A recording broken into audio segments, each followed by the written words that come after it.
दोस्तों कैसे हैं आप लोग। स्वागत है आप सभी का आपके अपने YouTube channel Pandey ji technical में। दोस्तों आज हम आपसे बात करने वाले हैं कि आपको केमिस्ट्री को कैसे तैयार करना है। और जो सभी लोग कहते हैं कि भाई किताबों में तो केमिस्ट्री आप लोगों की 25 चैप्टर की दी गई है, तो क्या आपको 25 चैप्टर में से कितने चैप्टर अगर आपको तैयार करने हैं ताकि आपका एंट्रेंस एग्जाम निकल जाए। मेरा दोस्तों मोटिव क्या रहता है, मेरा दोस्तों मोटिव ये रहता है कि जरूरी नहीं है दोस्तों कि 40 चैप्टर मैथ में, 25 चैप्टर फिजिक्स और 25 चैप्टर केमिस्ट्री में अगर आप तैयार नहीं करें तो आपका सरकारी कॉलेज नहीं निकलेगा।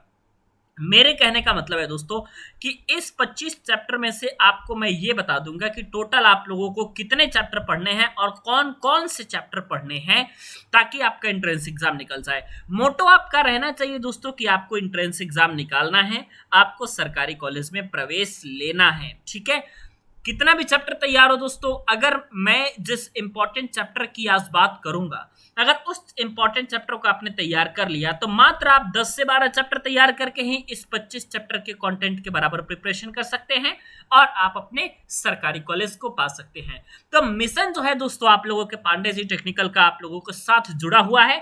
और आज चलिए दोस्तों देखते हैं कि क्या क्या चीजें आपको केमिस्ट्री में पढ़नी है। मैथमेटिक्स के लिए अलग से मैंने वीडियो बना रखी है। केमिस्ट्री का सबसे ज़्यादा डिमांड आ रहा था क्योंकि स्टूडेंट्स जो है इसको ऐसा सब्जेक्ट समझते हैं कि ये सिर्फ जो है रटने वाला सब्जेक्ट है और इसमें जो है सिर्फ रट के ही कमाल किया जा सकता है। लेकिन केमिस्ट्री में क्या क्या चीज़ें पढ़नी है अगर आप ये जान जाएंगे तो काफ़ी कम समय में आप पॉलिटेक्निक एंट्रेंस एग्जाम में एटलीस्ट जो 25 क्वेश्चन आते हैं 20 प्लस आप सही करके आ जाएंगे। तो आइए डिस्कस करते हैं आपसे इम्पोर्टेंट चैप्टर। सबसे पहले दोस्तों आप ध्यान से देखिएगा कि यहाँ पे मैं आपसे डिस्कस करूंगा वो है आपका चैप्टर नेम। ठीक है, चैप्टर नेम दोस्तों आपसे मैं यहाँ पे डिस्कस करने वाला हूँ। सबसे पहले दोस्तों आपको जो चीजें हैं वो लेकर के चलनी है दोस्तों आपकी परमाणु संरचना से, क्योंकि बिना परमाणु संरचना का आपका कुछ भी संभव नहीं हो सकता है। ठीक है, परमाणु संरचना को लेकर के चलिए अच्छे से। और इसमें आप लोगों का जो द्रव्यमान संख्या निकालने के लिए पूछा जाता है, परमाणु क्रमांक निकालने के लिए पूछा जाता है या न्यूट्रॉनों की संख्या निकालने के लिए पूछी जाती है, इन सारी चीजों को आप स्टडी कर लीजिएगा। दूसरी चीज आपको क्या निकल के लेकर के चलना है, दूसरी चीज आपको लेकर के चलना है दोस्तों आपका संयोजकता एवं रासायनिक आबंध। ठीक है, आपको केमिकल बॉन्डिंग लेकर के चलनी है, रासायनिक आबंध आप लोगों को लेकर के चलना है। बैलेंसी के बारे में आपको पूरा पढ़ना है और उसके साथ ही साथ आपको रासायनिक आबंध के बारे में आप लोगों को कंप्लीट पढ़ना है। तो ये आपका दूसरा चैप्टर हो गया। तीसरे में आप लोगों को मैं लेकर के चलूंगा दोस्तों अम्ल क्षार तथा लवण के प्रति। ठीक है, अम्ल क्षार तथा लवण में जो सबसे ज्यादा दोस्तों आप लोग को फोकस करना है इस सॉल्ट के ऊपर करना है, क्योंकि इसी सॉल्ट में दोस्तों आप लोगों का bleaching powder, washing soda, calcium, बहुत सारी चीजें आ जाती हैं, कैल्शियम ऑक्सीक्लोराइड। ठीक है, तो लवण वाले सेक्शन पे ज्यादा फोकस करिएगा। साल्ट आपके पास जितने होंगे सारी चीजें पढ़ लीजिएगा।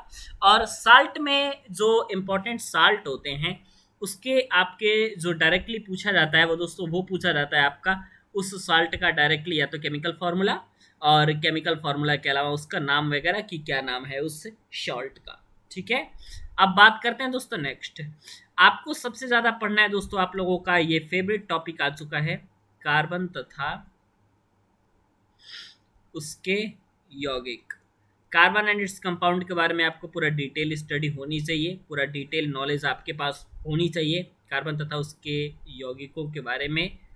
और उसके बाद आपके पास जो निकल के आता है दोस्तों, ये आपके पास निकल के आता है आवर्त सारणी। ठीक है, आवर्त सारणी में दोस्तों आप लोग का मेंडलीव का पीरियोडिक टेबल हो गया या मॉडर्न पीरियोडिक टेबल हो गया या न्यूलैंड का आपका अष्टक नियम हो गया, इत्यादि इत्यादि ये सारी चीजें पूछी जाती हैं। अब बात करते हैं दोस्तों कि और क्या क्या चीजें आपके लिए जरूरी हैं, क्या क्या चीजें आपके पास मोस्ट इंपॉर्टेंट निकल के आती हैं। तो यहाँ पे ध्यान से देखिएगा, यहाँ पे आपके पास निकल के आएगा दोस्तों धातु तथा अधातु, मेटल एंड नॉन मेटल। उसके बाद आपके पास ये सबसे ज्यादा इंपॉर्टेंट है दोस्तों। ठीक है, मेटल एंड नॉन मेटल आपके लिए सबसे ज्यादा इंपॉर्टेंट है। फ्यूल से भी आपके क्वेश्चंस एक दो पूछे जाते हैं। तो फ्यूल वाले चैप्टर का तो मैं कंप्लीट मतलब कि जितने क्वेश्चंस उसके बन सकते हैं सारी चीज़ें मैंने दोस्तों आपके एंट्रेंस एग्जाम के चैनल पांडे जी टेक्निकल पे मैंने सब कुछ वैसे अपलोड कर ही लिया है आपको, ठीक है, तो आप वहां से देख सकते हैं। उसके बाद दोस्तों आप लोगों का प्रमुख गैसें जो आती हैं इनको आप तैयार कीजिए, ठीक है। प्रमुख गैसों में आप लोगों का दोस्तों जितना हो गया, जैसे अमोनिया हो गया, आप लोगों का HCl हो गया, ऑक्सीजन हो गया, ये सारी चीज़ें आपसे पूछी जाती हैं।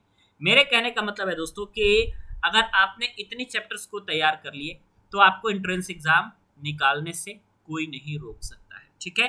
अगर आपको एंट्रेंस एग्जाम निकालना है दोस्तों तो आपको एटलीस्ट इतना तैयारी करना पड़ेगा। जरूरी नहीं है दोस्तों, अभी मैंने जो है सिर्फ 8 चैप्टर आपको लिखे हैं, टोटल कितने में से 25 में से कितने लिखे मैंने 8। आप इन 8 चैप्टर को तैयार करके आओ, आप इन 8 चैप्टर को दोस्तों तैयार कर लो और उसके बाद आप मुझसे कहो कि सर मैंने इन 8 चैप्टर को तैयार कर लिया है तो मुझे कितना नंबर मिलेगा। तो आपको ये ध्यान देना है, टोटल आपके पास 8 चैप्टर हैं, तो इन्हीं 8 चैप्टर पे आप लोगों को खेल दिखाना है और सारी चीज़ें आपको हल करनी है। तो मुझे उम्मीद है दोस्तों कि आपको वीडियो पसंद आई होगी और आप इतनी चीज़ों को तैयार ज़रूर कर लेंगे। बाकी अगर आप पेड क्लास में जुड़ना चाहते हैं दोस्तों पांडे जी टेक्निकल के, तो आप इस नंबर पे कॉल करके पूरी जानकारी ले सकते हैं, ठीक है। 88 26 39 28 ये नंबर है, नंबर पे फटाफट कॉल कीजिए और कोर्सेज के साथ जुड़ जाइए।